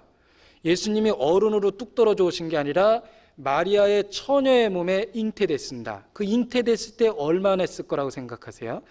그 사람이 그 잉태된 그 아이 그 조그만 그 모형을 보다가 하나님의 사랑을 깨닫고 눈물을 흘렸답니다. 왜냐하면 와, 예수님이 저런 모양으로 처음에 마리아의 태 속에 생겼을 텐데 천지를 지으신 창조주가 조만한 모양으로 나타나셨다고 생각하니까 그렇게 은혜가 됐다, 이런 그 어떤 기록을 본 적이 있습니다. 그런데 우리가 그런 그 어떤 계기를 떠나서, 그런 표현을 떠나서라도 예수님이 얼마만큼 낮추셨는가 우리는 잘 압니다. 바로 이 천하 우주 만물을 만드신 그 창조주께서 이 지구에 우리와 똑같은 모습으로 내려오셨습니다. 그분이 얼마나 자기를 낮췄을 거라고 생각합니까? 제가 어떤 표현을 할까 이렇게 생각을 해봤지만 전혀 표현이 떠오르지 않습니다. 인간의 말로 표현할 수 없습니다. 저는 그걸 다 이해할 수도 없다고 생각합니다. 그러나 그게 얼마나 굉장한 건지는 믿을 수 있습니다. 그분은 자기를 낮출 만큼 낮추셨습니다. 자기를 그만큼 낮추셨습니다. 그리고 죽기까지 복종하셨습니다. 그 예수님의 마음을 우리가 배워본다면 우리가 교회 내에 더욱더 어떤 신앙생활을 할 수 있는 비결을 배울 거라고 생각합니다. 너희 안에 이 마음을 품으라, 곧 그리스도 예수의 마음이라고 그랬습니다. 자, 신앙생활을 할 수 있는 교회 내에 성도들을 대하고 신앙생활을 올바로 할 수 있는 두 가지 표현이 있다고 생각합니다. 첫 번째는 그리스도의 마음을 가지라는 표현처럼 예수님의 마음을 가지고 예수님이라면 어떻게 하실까라는 그 생각을 하면 신앙생활을 올바로 할 수 있는 어떤 답을 얻을 수 있습니다. 그리스도의 마음을 품고 예수님이라면 어떻게 하셨을까 한번 생각해 보십시오. 그리고 상대방을 대할 때 그 사람을 예수님처럼 대해 보십시오. 저 사람이 예수님이라고 생각하고 대해 보십시오. 그러면 틀림없이 교회는 더욱더 연합되고 우리는 더욱 사랑 안에서 하나가 됩니다. 같은 마음을 품을 수 있습니다. 그리스도의 마음을 품고 예수님이라면 이 일에 어떻게 하셨을까? 그리고 형제자매를 대할 때 저 사람을 예수님처럼 대해 보십시오. 그러면 우리는 성공적인 신앙생활, 하나님 앞에 가장 그 책망받을 것이 없는 모범적인 신앙생활을 할 수 있을 거라고 생각합니다. 자, 중국의 어떤 감옥에서 있었던 일입니다. 추운 겨울에 난방장치는 전혀 되어 있지 않답니다. 그 중국의 감옥에 2명의 죄수가 갇혀 있었습니다. 한 명은 독실한 크리스찬이고 한 명은 믿지 않는 사람이었습니다. 그런데 그 추운 겨울철에 그 덮고 자라고 담요가 배당이 나왔는데 딱 한 사람이 덮을 담요만 나왔답니다. 그러니까 그 추운 감방에 사람은 2명인데 담요는 하나가 들어왔답니다. 니들끼리 알아서 덮고 자라라고 해서 하나를 넣어놨대요. 근데 그 순간에 믿는 그리스도인이 그 담요를 보고 상대편을 보니까 그 상대편 사람이 그리스도라면 어떻게 할까라는 생각을 했대요. 저 사람이 예수님이라면 내가 어떻게 할까 생각했더니요, 두말할 것 없이 담요를 양보했답니다. 아무런 갈등이나 망설임 없이 당신 덮으라고 들어오자마자 양보했답니다. 그래서 그 상대편 죄수의 마음이 감동을 받고 그랬다라는 그 기록이 나옵니다. 우리가 진짜 이 세상의 불신자를 향해서, 이 세상에 우리 주변에 많은 불신자들이 있죠. 그 불신자들을 향해서 그 사람을 죽게 하듯, 그 사람을 그리스도 대하듯 만약에 우리가 처신한다고 해보십시오. 그 사람이 어떤 감동을 받을 거라고 생각합니까? 우리가 이 세상의 불신자를 향해서, 뭐 성도들 간에는 말할 것도 없지만 불신자들을 향해서 그 사람을 그리스도처럼 대한다면 많은 사람들이 우리가 믿는 그리스도를 알게 될 겁니다. 그 사람을 그리스도처럼 대하면 그 사람이 그리스도인이 될 거라고 생각합니다. 성경에 그런 말씀이 있습니다. 예배소서 6장입니다. 예배소서 6장 5절 7절입니다.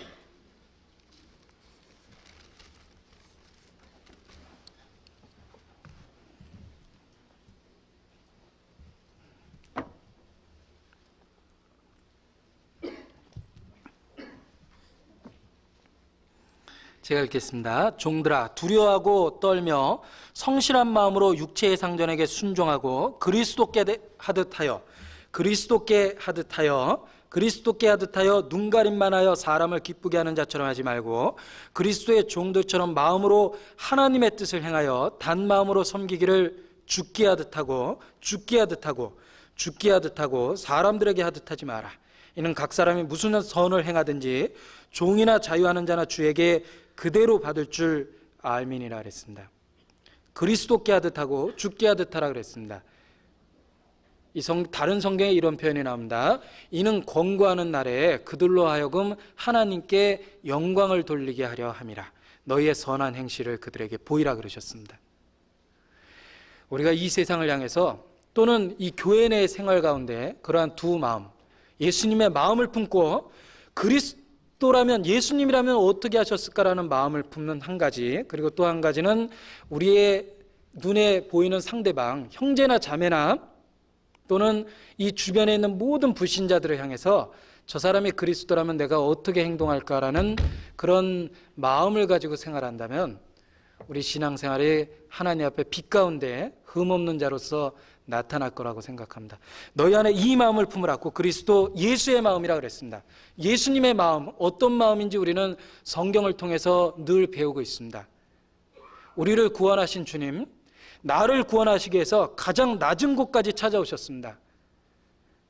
이 천지 우주 만물의 나의 위치를 한번 살펴보십시오. 내게 있어서 나는 귀중하지만 천지 우주 만물을 만드신 그 엄청난 그 관점에서 나를 보면 나는 지구라는 작은 별 가운데 있는 한 사람일 뿐입니다.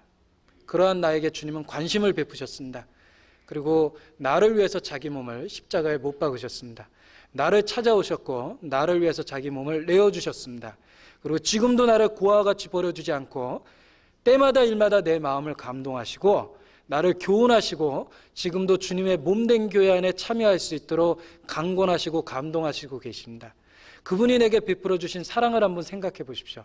우리가 그 마음을 알 수 있다면, 그 마음을 한번 본받고 그리스도의 마음으로 이 세상을 살아간다면 빛의 자녀로서 올바로 살 수 있다고 생각합니다. 자, 예수님 이 세상에 계실 때 몇 가지 예를 들어보겠습니다. 예루살렘 성 앞에 오셨습니다. 예루살렘 성에 들어가시기 전에 멸망할 예루살렘을 보시고 예수님 눈물을 흘리셨습니다. 예루살렘아, 오늘날 너희도 평화에 관한 것을 알았더라면 좋았을 텐데 너희에게 감추었도다. 예수님은 멸망할 예루살렘 앞에서 눈물을 흘리셨습니다. 우리는 이뤄진 영혼 앞에서 얼마나 울고 계십니까? 자기 주변에 지금 죽으면 뻔히 지옥 갈 사람의 영혼을 놓고 그 영혼을 위해서 얼마나 애타고 얼마나 눈물을 흘렸습니까? 예수님은 멸망할 예루살렘 앞에서 눈물을 흘리셨습니다. 너희 안에 이 마음을 품으라 그랬죠? 우리도 예수 그리스도의 마음을 가져보면 우리도 이뤄진 영혼 앞에서 울 수 있습니다. 예수님 제자들 앞에 무릎을 꿇고 수건을 갖다 놓고 그들의 더러운 발을 하나하나 씻기셨습니다.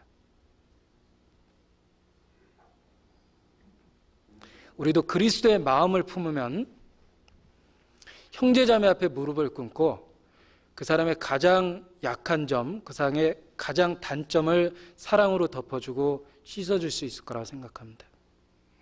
예수님 죽기까지 복종하셨습니다. 우리가 그 마음을 품으면 우리도 죽기까지 자기를 부인하고 자기 십자가를 지고 예수님 오시는 날까지 우리도 걸어갈 수 있을 거라고 생각합니다. 신앙생활의 비결은 이 마음을 품으라. 곧 그리스도 예수의 마음이라고 그러셨습니다. 가끔 신앙생활하면서 내 자신을 돌아볼 때가 있습니다. 내 자신을 가만히 분석해보고 따져보면 어떤 말씀이 깨달아지냐면 내 속에 선한 것이 거하지 아니하는 줄 아노니, 그 말씀이 늘 깨달아집니다. 그리고 육체의 생각은 하나님의 법과 원수가 되며 하나님의 법에 굴복지 아니할 뿐 아니라 할 수도 없다. 내 본성의 생각들 선한 것이 없습니다. 하나님의 법에 굴복지 아니할 뿐 아니라 할 수도 없습니다. 그거 가지고 하나님의 일을 하고 내 육체의 열심이나 노력 가지고 하나님의 말씀을 전하고 하나님의 일을 하려고 보면 절망합니다. 내게는 영혼에 대한 애정이 없습니다. 난 돌았으면 잊어버립니다. 나는 일깨워주지 않으면 내가 마땅히 기도해야 될 제목도 잊어버리고 있을 때가 많습니다. 그리고 하나님 앞에 절망할 때가 많습니다. 내 속에 선한 것이 거하지 않다는 걸 늘 알고 있습니다. 그런데 신앙생활에 승리하는 비결을 알았습니다. 너희 안에 이 마음을 품으라 그러셨습니다. 내게 있는 게 아닙니다. 그리스도에게 있는 겁니다. 그리스도의 마음입니다. 그 마음을 배우면 내게 없는 일이 일어납니다. 나는 다른 영혼에 대해서 무정합니다. 그리스도의 마음을 가지고 생각하면 다른 영혼에 대해서 말할 수 없는 애착이 일어납니다. 난 다른 영혼을 위해서 기도해 줄 마음조차 없었습니다. 그리스도의 마음을 품으면 내가 기도해야 되겠다는 생각을 합니다. 신앙생활의 비결은 그리스도의 마음입니다. 우리는 그리스도 안에서 공급받고 그 공급받는 그 힘으로 모든 일을 할 수 있습니다. 우리 가운데 영광 받으실 분은 그리스도고, 그리고 내 자신에 대해서 얘기하자면 타락됐고 내 생각은 끊임없이 하나님을 대적합니다. 이런 비유를 저는 그 안경을 썼기 때문에 저한테는 마음에 참 와닿는 비유라고 생각합니다. 저는 안경을 벗으면 뵈는 게 없습니다. 네, 제가 이렇게 안경을 벗으면 근시가 아주 심한데 제 손가락 이렇게 놔도 손톱이 잘 안 보입니다. 그래서 예전에 그 안경 안 쓸 때는 참 실수를 많이 했어요. 제 옆에 어떤 분이 전철을 타고 가는데 많이 본 분 같아요. 근데 그냥 갔습니다. 근데 그 사람이 저희 집 쪽으로 자꾸 걸어갑니다. 끝까지 가보니까 저희 아버님이셨어요. 네, 실합니다. 그러니까 그때 네, 제가 이제 눈이 그렇게 나쁜데, 제 이 눈이 나쁜데 교정 시력은 괜찮습니다. 그러니까 안경을 끼면 정상이 돼요. 그러니까 이제 평소에 제가 아침에 일어나면 제일 먼저 하는 일은 안경을 찾는 겁니다. 그렇지 않으면 화장실 가는데도 이렇게 약간의 제한을 받습니다. 불편합니다. 안경을 끼는데 안경을 벗으면 정상적인 사회활동을 제가 못합니다. 책도 안 보입니다. 책을 이루고 볼 수는 없기 때문에 책도 안 보이니까 안경을 벗으면 정상적인 아무 생활을 못합니다. 근데 안경을 끼면 아주 지극히 정상이 됩니다. 그래서 내 원래 시력은 형편없는데 약간의 보조장치, 안경을 갖다 이렇게 딱 거니까 정상이 됐죠? 내 육체는 타락된 본성을 갖고 있습니다. 그거 가지고 하나님의 일을 하려니까 이게 배는 게 없고 좌충우돌합니다. 그런데 약간의 보조장치, 그리스도의 마음을 품으라고 그랬죠? 예수 그리스도라는 안경을 끼면 다른 사람의 영혼에 대한 애착이 생깁니다. 그건 내 눈으로 본 게 아니에요. 어떤 보조장치를 통해 본 겁니다. 예수 그리스도라는 마음으로 본 거예요. 어떤 사람이 잘못되면요, 말할 수 없이 걱정됩니다. 그건 내 마음이 아닙니다. 나는 그거에 대해서 잘 생각해 보면 무관심합니다. 근데 그 사람을 걱정하고 찾아가 보고 싶고 기도하고 싶은 마음이 들 때가 있습니다. 그건 주님 마음입니다. 복음을 전해야 되겠다라는 이뤄진 영혼을 보고 그런 결심을 하고 기회를 만들려고 노력합니다. 그것도 내 마음이 아닙니다. 내게 있는 보조장치, 그리스도의 마음입니다. 그래서 저는 그 안경 가지고 생각하면서 내게 없는 것이 내게 있다라고 생각합니다. 그게 신앙생활 할 수 있는 모든 그리스도인의 비결이라고 생각합니다.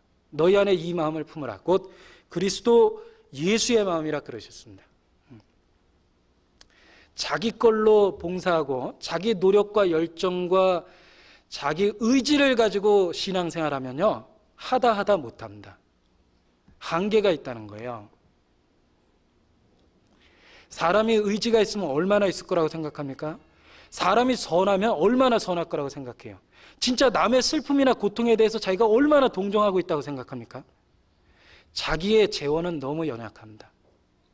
그러나 그리스도의 마음을 품으면 모든 걸 할 수 있습니다. 희생도 할 수 있고 수고도 할 수 있고 은밀한 가운데 성도를 섬길 수도 있습니다. 그건 자기 마음이 아닙니다. 자기 안엔 그런 거 없습니다. 우리는 나면서부터 곁길로 갔고 내 안에는 본성적인 죄가 있을 뿐입니다. 이 신앙생활의 가장 큰 비결, 너희 안에 이 마음을 품으라. 육체를 신뢰하지 아니하고 성령으로 봉사하는 우리가 할례당이라 그랬습니다. 육체를 신뢰하지 않고 성령으로 봉사합니다. 그리스도 예수의 마음으로 자랑합니다. 신앙생활의 비결, 제가 오늘 드리고 싶은 말씀의 가장 그 핵심이라고 얘기할 수 있습니다. 빌립보서 2장 5절, 너희 안에 이 마음을 품으라. 곧 그리스도 예수의 마음이라 그러셨습니다. 예수님이라면 어떻게 하셨을까? 그리고 상대방을 예수님처럼 바라본다면 여기 서 있는 자 중에 지극히 작은 자 중에 그에게 한 것이 곧 내게 대하여 한 것이니라. 우리가 상대방을 그리스도라 보고 어떤 선행을 한다면 죽게 한 것입니다. 너희는 유업의 상을 죽게 받을 줄 알라 그러셨습니다. 결국은 우리가 이질적인, 우리는 서로 공동된 게 별로 없다고 그랬습니다. 그런 우리가 그리스도의 피로 하나가 됐습니다. 그리고 서로 막혀있던 많은 인간적인 담이 그리스도 안에서 허물어졌습니다.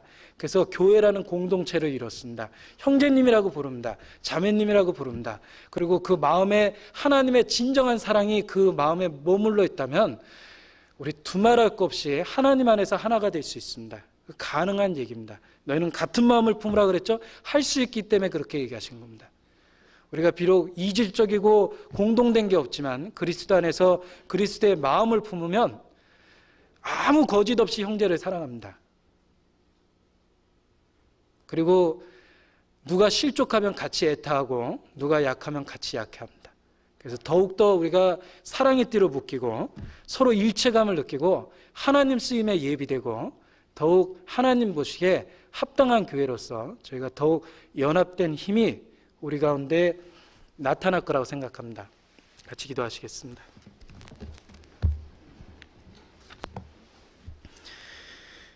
우리를 사랑하시고 죄악 가운데서 구원해 주신 거룩하신 아버지 하나님, 저희를 주님 사랑의 띠로 묶어주심을 진심으로 아버지 하나님께 감사 찬양을 드립니다. 더욱더 그리스도의 마음을 품고 형제를 사랑하고 자매를 사랑하고 주님 안에서 한 마음으로 하나님의 일을 해나갈 수 있도록 저희 마음을 더욱 묶어주시기를 간절히 기도합니다. 혹 우리 가운데 교만한 마음 또는 사나운 마음, 서로 용납지 못하는 어리석은 마음이 있다면 주님 저희를 깨우쳐 주시고 성령 안에서 하나가 될 수 있도록 우리를 일깨워 주시옵소서. 잠시 후에 저희를 영원한 세계에서 불러 모아 주실 때 우리 가운데 부끄러움 당하는 자가 없도록 돌아볼 수 있도록 주님 도와주시고 더욱 우리의 생활을 지켜주시기를 주님께 간절히 기도합니다. 교회에서 주님의 뜻 가운데 예비된 많은 계획들이 있습니다. 그 모든 일 가운데도 함께하여 주셔서 하나님의 뜻 가운데 이루어질 수 있도록 주님 역사해 주시옵소서. 우리를 사랑하시고 구원하신 예수님 이름으로 기도드렸습니다. 아멘. 찬송하겠습니다.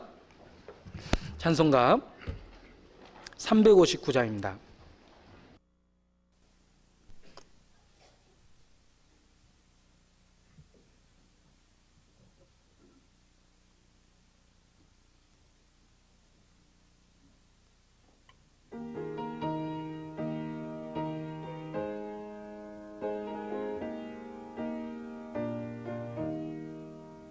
예수가 함께 계시니 시험이 오나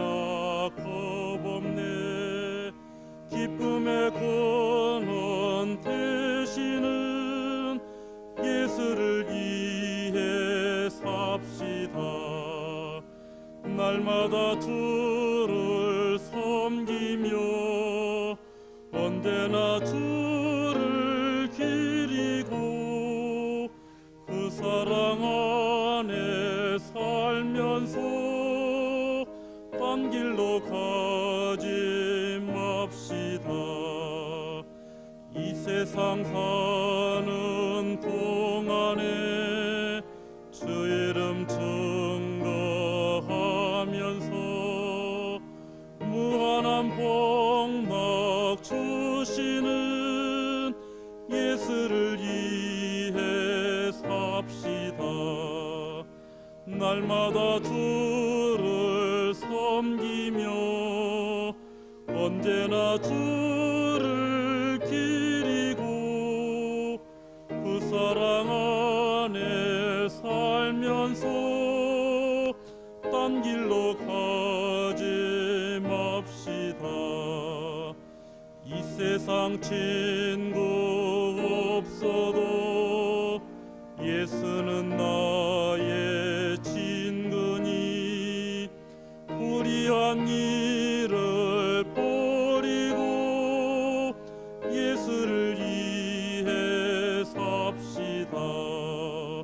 날마다 주를 섬기며 언제나 주를 기리고 그 사랑 안에 살면서 딴 길로 가지 맙시다.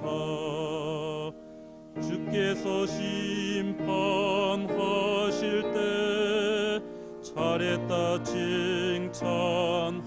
칭찬하리니 이러한 상급 받도록 예수를 위해 삽시다. 날마다 주를 섬기며 언제나 주를 기리고 그 사랑 안에 살면서 딴 길로 가지 맙시다. 네, 광고 말씀 없습니다. 안녕히 돌아가십시오.